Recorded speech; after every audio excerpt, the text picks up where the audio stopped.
Welcome back to Infidelity Tales Lab. We're incredibly grateful for your support. Before we begin today's tale, tell us, which city or country are you joining us from? We love connecting with our global audience. Now, let's dive into today's story. Devin Walsh surveyed the San Francisco skyline from his corner office at Walsh Engineering Solutions.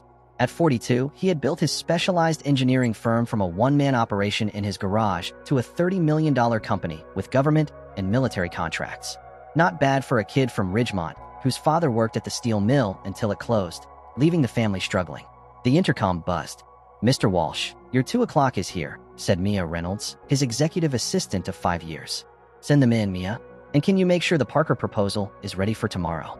"Already done," she replied with quiet efficiency. Devin smiled. Mia was the backbone of his operation, loyal, sharp, and anticipating his needs before he voiced them.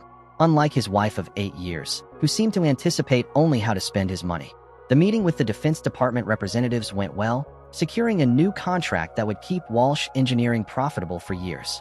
Devin should have been elated, but the victory felt hollow. He checked his watch, 7:30 p.m. Veronica would be at another charity gala by now, networking, as she called it.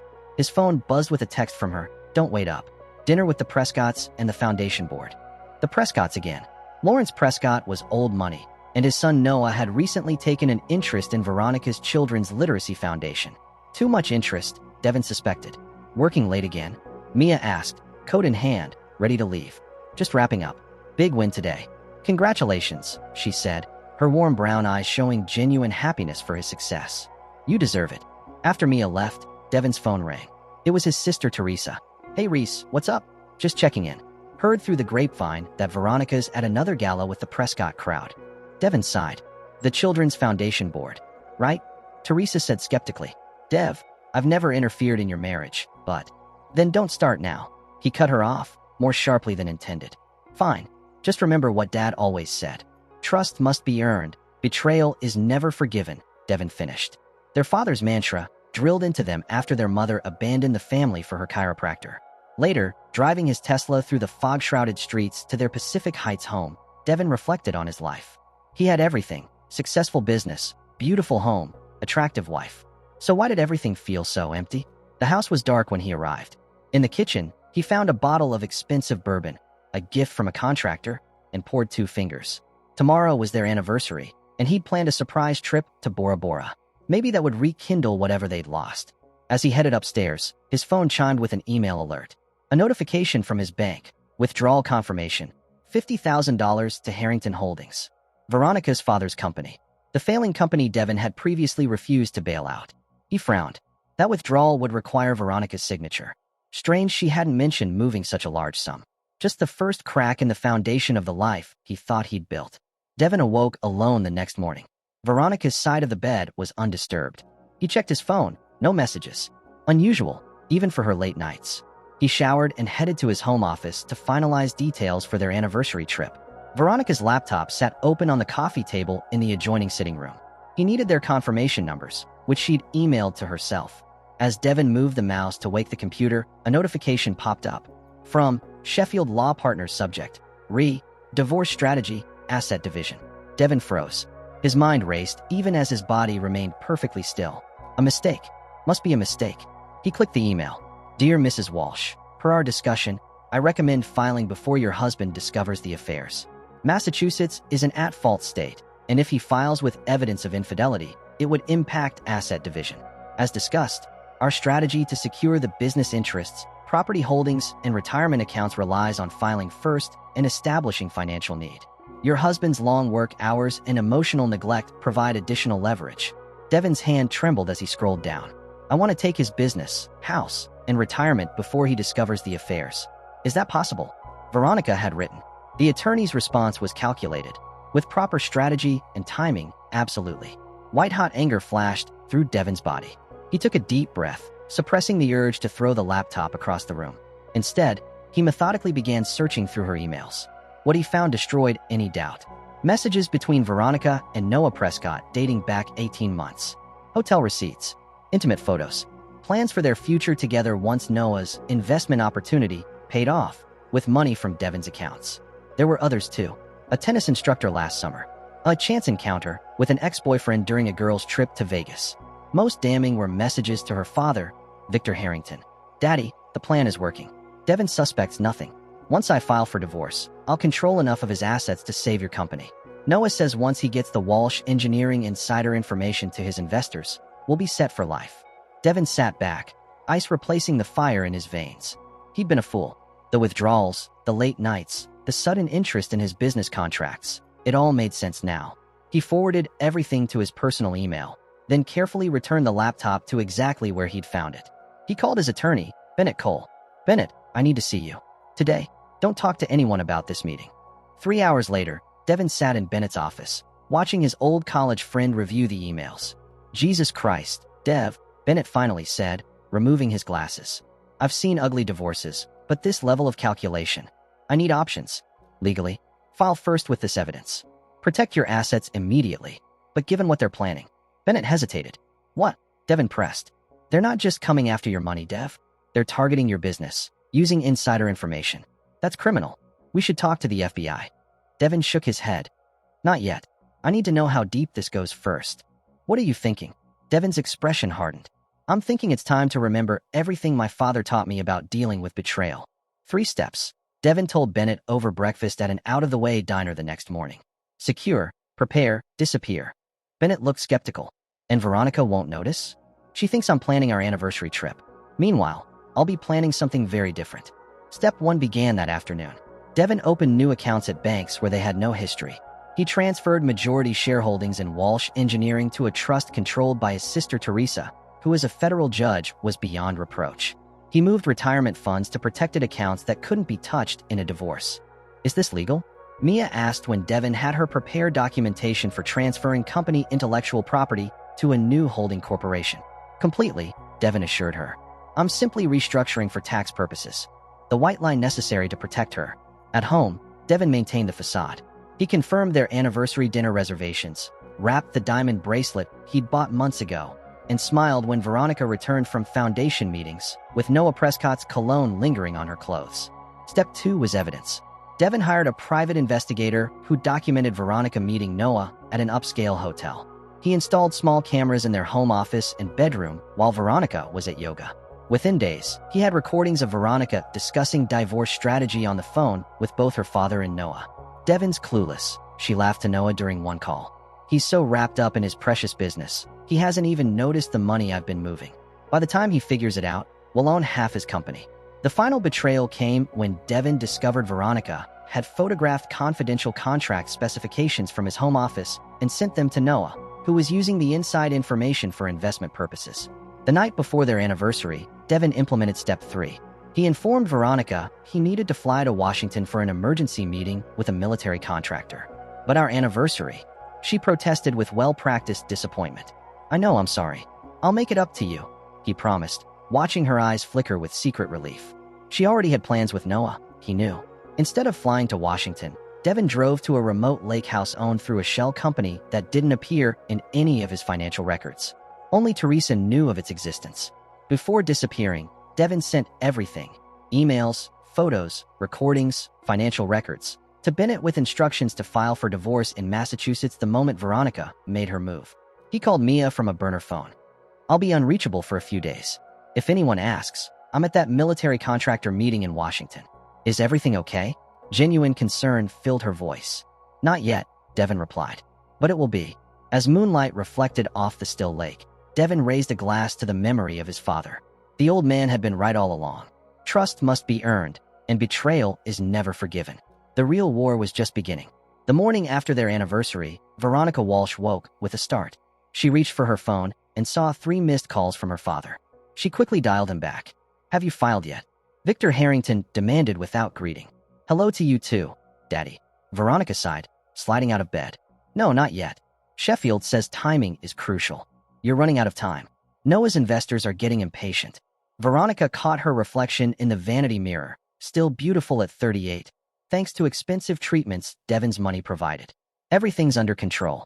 Devin's in Washington for at least 2 days. I've already transferred enough to keep your creditors at bay." After ending the call, Veronica showered and prepared for her day. She had a meeting with her attorney, then lunch with Noah. Everything was proceeding according to plan. Until it wasn't. At the bank, The manager's expression was apologetic but firm. "I'm sorry, Mrs. Walsh, but these accounts require dual authorization for withdrawals now." "That's impossible," Veronica insisted. "I've been making withdrawals for years." "The change was made yesterday, Mrs. Walsh." "By your husband." Panic fluttered in her chest. She tried another account. Same result. She called her father. "He knows," Victor said gravely. "You need to file today." At Sheffield Law Partners, more bad news awaited. Their petition for divorce couldn't be filed because Devin Walsh had already filed in Massachusetts, where they'd been married. "How is that possible?" Veronica demanded. "He's in Washington." The attorney pulled up the filing on his computer. This was submitted electronically yesterday afternoon. It cites irreconcilable differences and infidelity. The blood drained from Veronica's face. "What evidence?" The attorney looked uncomfortable. "Substantial evidence, Mrs. Walsh. Emails, photographs, recordings."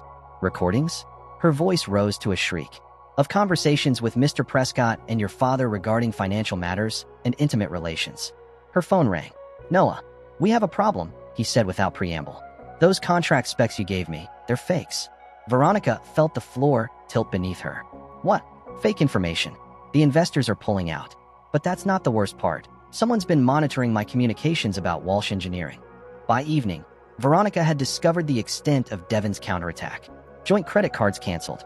Home security codes changed. Access to his office revoked. When she finally reached him on his cell, his voice was cold. "Enjoy the house for now, Veronica. I'm sure you and Noah will be very happy there until the courts sort things out." "Devin, please, this is all a misunderstanding." 3 steps ahead, Veronica. That's what my father taught me. Always stay 3 steps ahead of those who would betray you. The line went dead, leaving Veronica alone in the home that suddenly felt like a beautiful, empty cage. Miles away, in his lakeside sanctuary, Devin watched the sunset with a tumbler of bourbon. His phone buzzed with a text from Bennett. She tried to file. Too late. For the first time in days, Devin smiled. The game had only just begun. "We need to destroy him," Veronica declared, pacing Noah's penthouse the next morning. "He's made fools of us." Noah Prescott, with his angular features and tailored suit, projected confidence despite the panic in his eyes. At 45, he had the Prescott name, but none of the business acumen. He'd squandered his trust fund on failed ventures, counting on Veronica to deliver Walsh Engineering's profitable government contracts to save him. "My contacts at the Times owe me a favor," Noah said. "We can plant stories about Walsh Engineering's business practices." "Not enough," Victor Harrington interrupted, his bulky frame dominating the doorway. A failed businessman clinging to past glory. Victor had pushed Veronica into marrying Devin years ago, seeing him as a meal ticket. "We need to hit him where it hurts, his reputation with the military. I still have friends at the Pentagon." By week's end, their campaign was underway. A business reporter contacted Walsh Engineering about allegations of contract irregularities. A Defense Department procurement officer called about concerns regarding fulfillment capabilities. Social media buzzed with anonymous hints about the company's financial stability. Mia brought the clippings to Devin at the lake house. "They're trying to tank the company," she said, concern etching her features. "Expected," Devin replied, scanning the articles. "How's morale?" "Shaky. 3 engineers have already jumped ship. The Phillips contract is on hold pending an investigation." Devin nodded. "And Veronica?" "Moved most of her things to Noah's penthouse. She tried to access your home office, but the locks have been changed." "Good," Devin said, though the confirmation of her betrayal still stung. "What about the plan?" Mia handed him another folder. "Everything's ready." Bennett filed the injunction this morning. Before their campaign could gain momentum, Veronica and Noah were served with cease and desist orders regarding any discussion of Walsh Engineering's business practices or contracts. Bennett's injunction cited malicious intent to damage business relationships. When that failed to stop them, Devin released selected recordings to key military contacts, evidence that Noah had attempted to use stolen contract information for personal gain. Overnight, Noah Prescott became radioactive in defense circles. Desperate, Veronica approached Teresa Walsh at her courthouse. "Please, Teresa," she pleaded. "This has gone too far. Just tell me where Devin is so we can talk." Teresa's judicial reserve never wavered. 8 years you've been my sister-in-law, and I never once heard you express genuine interest in my brother's whereabouts. Only his assets. That's not fair. What's not fair is watching you plot to destroy someone who gave you everything." Teresa cut her off. "My father abandoned us. Did Devin ever tell you that? Left us with nothing but debts and broken promises. Devin worked 3 jobs to help put me through law school. He built something from nothing. And you thought you could just take it?" Veronica's eyes narrowed. "He'll lose everything fighting me." Tell him that. He already lost what mattered when you betrayed him, Teresa replied. Everything else is just property. As Veronica stormed off, Teresa texted Devin. She came to me. Exactly as you predicted. The board meeting at Walsh Engineering was tense. Several directors suggested selling to a competitor before the damage spread. Where is Devin? Demanded Roland Fletcher, the senior board member. His absence during this crisis is unacceptable. The door opened, and Devin Walsh entered, immaculately dressed in a charcoal suit. Gentlemen, I apologize for my absence. Family matters required my attention. His calm authority silenced the room. Now, about these rumors. For the next hour, Devin systematically addressed each concern, revealing contingency contracts and strategic partnerships that would keep the company stable regardless of the current turbulence. The Phillips contract? Fletcher pressed. Will be reinstated by Friday, Devin assured him. The allegations have been traced to their source and discredited. After the meeting, Mia handed Devin a folder. Noah Prescott's financial records, as requested. Inside was the evidence Devin needed. Noah had used the fake contract information to secure high-interest loans from questionable sources. When the information proved worthless, those lenders would come calling. Devin smiled grimly. The noose was tightening. 3 weeks into his calculated disappearance from home, Devin felt the strain of his double life. By day, he maintained Walsh Engineering's stability against Veronica and Noah's attacks. By night, he retreated to the lake house, planning his next moves with Bennett and Mia. The company had weathered the worst of the storm, but not without casualties. The Phillips contract remained suspended. 2 smaller clients had pulled out entirely. The stock had dropped 17%. The board's getting nervous, Mia reported during their daily briefing at a discreet coffee shop. Fletcher's talking about a vote of no confidence. Devin rubbed his temples. The preliminary hearing is in 2 weeks. Bennett thinks we can expedite after that. Can the company hold that long? Before Devin could answer, his phone rang. Bennett. Judge Carter just issued a temporary freeze on all marital assets, Bennett said without preamble, including your company shares. How? We transferred. They're claiming fraudulent conveyance, arguing you moved assets in anticipation of divorce. Devin's jaw tightened. Options. We fight it, but it'll take time.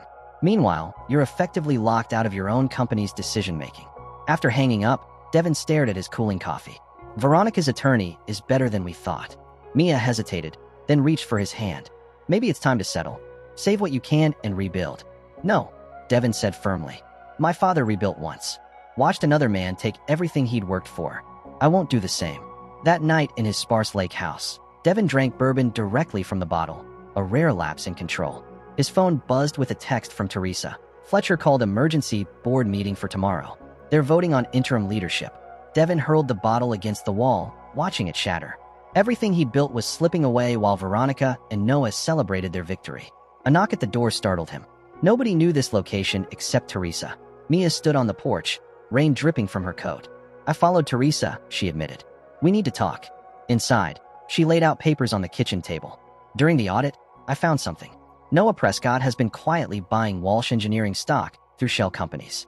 Combined with what Veronica might control after the asset freeze, they could take majority control, Devin finished, the implications dawning. That was their plan all along. Not just divorce, but a hostile takeover. There's more, Mia said. The fake contract information you planted? Noah used it to secure funding from Anton Petrov. Devin whistled softly. Petrov was notorious in international finance, a Russian oligarch who didn't tolerate financial disappointments. Petrov's representatives have been calling Noah's office daily. He's desperate for cash. Devin's strategic mind clicked into gear. So desperate he might make a mistake.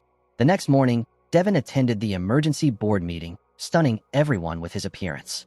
Gentlemen, I understand your concerns, he addressed the shocked directors. My personal situation has created complications. However, before you vote, you should know Walsh Engineering has just secured an exclusive contract with the Naval Systems Command. $30 million over 5 years. He slid folders to each board member. Inside was confirmation of the contract, legitimate this time, that Devin had been quietly negotiating for months. I suggest we table the leadership discussion until next quarter, when this contract begins generating revenue. The vote of no confidence was postponed. Devin had bought himself time, but he knew it was temporary.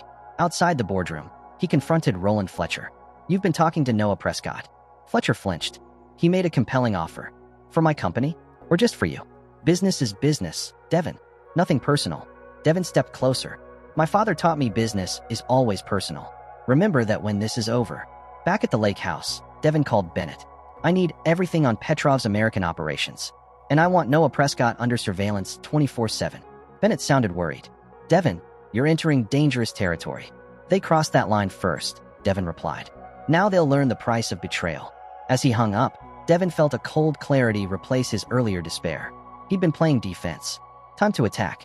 It's perfect, Devin said, examining the fabricated military contract documents Mia had prepared. The Walsh Engineering letterhead looked authentic, as did the Pentagon classification markings. Are you sure about this? Mia asked, unease evident in her voice. If they discover it's fake, they won't look too closely, Devin assured her. They'll see what they want to see, a lifeline. The classified contract detailed a $60 million project for drone guidance systems. Lucrative, cutting-edge, and completely fictional. Operation Judas, Devin called it privately. The perfect bait for a desperate man. Mia planted the documents where Veronica's private investigator, whom Bennett had identified weeks ago, would find them during routine surveillance of Walsh Engineering. Additionally, Devin had Teresa mention the classified project in a phone call she knew was being monitored. The trap was set. Now they waited. 48 hours later, Noah Prescott contacted Anton Petrov's representatives with guaranteed inside information about an imminent Walsh Engineering contract that would triple the company's value. Petrov, still angry about the previous failed intelligence, demanded verification. Noah provided copies of the planted documents and assured Petrov the information was solid. Petrov extended Noah a $20 million line of credit secured against Noah's remaining properties and his promised shares in Walsh Engineering. Meanwhile, Devin initiated Phase 2, Reconciliation Theater. He called Veronica. I think we should talk, he said, keeping his tone neutral. This has gone too far. Now you want to talk? Veronica's voice dripped with suspicion. After destroying my life? I want to end this war before we both lose everything, Devin replied. The company's suffering. Let's find a settlement that works for everyone. The meeting was arranged at a neutral location, an upscale restaurant's private dining room. Bennett advised against it, but Devin was adamant. She needs to see my face when it happens. The night before the meeting, Bennett called with news. Federal agents contacted me about Walsh Engineering contracts being shopped to foreign investors. They want to talk to you. Stall them for 48 hours, Devin instructed. Then I'll tell them everything. What exactly are you planning, Devin? Justice, he replied simply. That same evening, Noah Prescott received an alarming call from his broker. Walsh Engineering stock was plummeting on rumors of contract irregularities. Noah immediately tried transferring Petrov's funds to cover his positions, but the transactions were mysteriously delayed. Panicking, Noah called Veronica. Something's wrong. The contract info might be bad. That's impossible, Veronica insisted. I saw the documents myself. Well, someone's talking to the feds. We need to cover our tracks. Unbeknownst to them, federal investigators were already monitoring these calls, tipped off anonymously about potential securities fraud and the unauthorized sharing of classified information. The morning of the meeting, Devin prepared meticulously. He dressed in his best suit, positioning a small recording device in his pocket. This would be his only chance. Veronica arrived at the restaurant looking immaculate but strained. The weeks of legal battles had taken their toll. You look well, she said coldly as Devin stood to greet her. Appearances can be deceiving, he replied, gesturing for her to sit. Something we both understand. After ordering drinks, Devin placed a folder on the table. My settlement offer. Veronica scanned the document, her expression hardening. This is insulting. I get the vacation home and a one-time payment? After 8 years. 8 years during which you were planning to take everything, Devin countered. Or should we discuss the affairs? Noah, the tennis instructor, the ex-boyfriend in Vegas. You bastard, she hissed. You have no proof that would stand up in court. Devin smiled thinly. I'm not talking about divorce court. He slid another document across the table. I'm talking about federal court. Securities fraud. Conspiracy. Wire fraud. The color drained from Veronica's face as she read the federal complaint naming her and Noah as defendants. You wouldn't, she whispered. I already have, Devin said quietly. The only question is whether you'll be implicated as a co-conspirator or a cooperating witness. As if on cue, Veronica's phone rang. Noah, frantic. Federal agents had just left his office with boxes of documents. The trap had snapped shut. The federal investigation moved with surprising speed, fueled by the mountain of evidence Devin had methodically compiled. Noah Prescott was indicted on multiple counts of securities fraud, wire fraud, and conspiracy. Facing 20 years in federal prison, he quickly sought a deal, offering to testify against anyone involved, including Veronica. Veronica, confronted with recordings, emails, and Noah's impending testimony, agreed to Bennett's original settlement terms. The vacation home in Lake Tahoe, a one-time payment of $500,000, and a complete surrender of any claims to Walsh Engineering or other marital assets. The divorce was finalized 4 months after Devin discovered her betrayal. Roland Fletcher and 2 other board members resigned after the Securities and Exchange Commission opened inquiries into their communications with Noah Prescott. The Naval Systems Command contract, however, was real, and with the cloud of uncertainty lifting, Walsh Engineering's stock rebounded. 6 months after his middle-of-the-night discovery, Devin sat in his restored corner office, watching San Francisco glitter below. A knock at the door interrupted his thoughts. "Come in," he called. Victor Harrington entered, looking diminished from when Devin had last seen him at a charity gala over a year ago. "You've got 5 minutes," Devin said coldly. "I came to appeal to your better nature," Victor began. "Veronica has lost everything. Her reputation, her future. She lost nothing she didn't willingly risk," Devin interrupted. "She conspired to take everything I built. She cheated repeatedly. She leaked confidential information that could have destroyed this company and sent me to prison. What exactly should my better nature offer her? She's living in a 1-bedroom apartment in Oakland," Victor persisted, "working as a receptionist. Surely after 8 years of marriage." "After 8 years of lies," Devin corrected. "The answer is no. She made her choices." After Victor left, Mia entered with coffee. "Everything okay?" "Victor thinks I should show mercy," Devin said with a wry smile. "And my father always said mercy is for those who show remorse, not those who got caught." He took the coffee gratefully. "How are the new contracts looking?" "Promising," Mia said, sitting across from him. Over the months of crisis, their relationship had evolved from professional to something more complex, built on shared battles and unwavering loyalty. The Defense Department audit came back clean. "We're cleared for the guided missile project." Devin nodded, satisfaction evident. "And Noah?" "Sentencing next week. His lawyers are pushing for minimum security, but with the Petrov connection, it's unlikely." The intercom buzzed. "Mr. Walsh, there's a Veronica Harrington asking to see you." Devin and Mia exchanged glances. She'd already reverted to her maiden name. "Send her up," Devin said after a moment. Veronica entered, a shadow of her former polished self. Designer clothes replaced by department store basics, premium highlights grown out. "I'll give you privacy," Mia offered, rising. "No," Devin said firmly. "Anything she has to say, you can hear." Veronica's eyes flickered between them, understanding dawning. "So that's how it is. Your loyal assistant." "What do you want, Veronica?" Devin asked, ignoring the jab. "A second chance," she said, her voice breaking. "I've lost everything. My father's company is bankrupt. Noah's going to prison. I'm alone. And that's supposed to move me?" Devin replied evenly. "You plotted my destruction for years. Used me. Betrayed me with multiple men. Conspired to steal my company. I made terrible mistakes," she admitted, tears flowing now. "But we had good years too. We could again." "No," Devin cut her off. "We couldn't. I don't hate you anymore, Veronica. I feel nothing for you at all." Her face hardened. "You orchestrated all of this. Set us up. Ruined us." "I merely ensured you face the consequences of your own actions," Devin corrected. "That's justice, not vengeance." After she left, Mia placed a hand on Devin's shoulder. "Are you okay?" "I will be," he replied, covering her hand with his own. That night, Devin returned to his new condo overlooking the bay. The house in Pacific Heights had too many ghosts. A text from Bennett flashed on his phone. Noah got 12 years. No parole for at least 8. Devin poured himself a bourbon and raised it to his father's memory. Trust must be earned. Betrayal is never forgiven. The old man would be proud. 1 year later, the Walsh Engineering corporate retreat at Lake Tahoe brought together employees from all divisions to celebrate the company's most profitable year yet. Under clear blue skies, teams competed in friendly competitions while executives discussed expansion plans. Devin watched from the deck of the main lodge, formerly his and Veronica's vacation home, now company property. The past 18 months had transformed both him and his business. The crucible of betrayal had burned away complacency, forging something stronger. "Penny for your thoughts," Teresa said, joining him with a glass of wine. "Just appreciating the view," Devin replied. "And the peace." "You earned it," his sister said. "Though I worried about you for a while there." Devin nodded. The darkness that had consumed him during those months of plotting had scared them both. "I needed to see it through." "Dad would have done the same," Teresa acknowledged, though maybe with less finesse. They shared a laugh, remembering their father's more direct approach to problems. Speaking of finesse, Teresa nodded toward the beach where Mia was organizing a volleyball game. "When are you going to make that official?"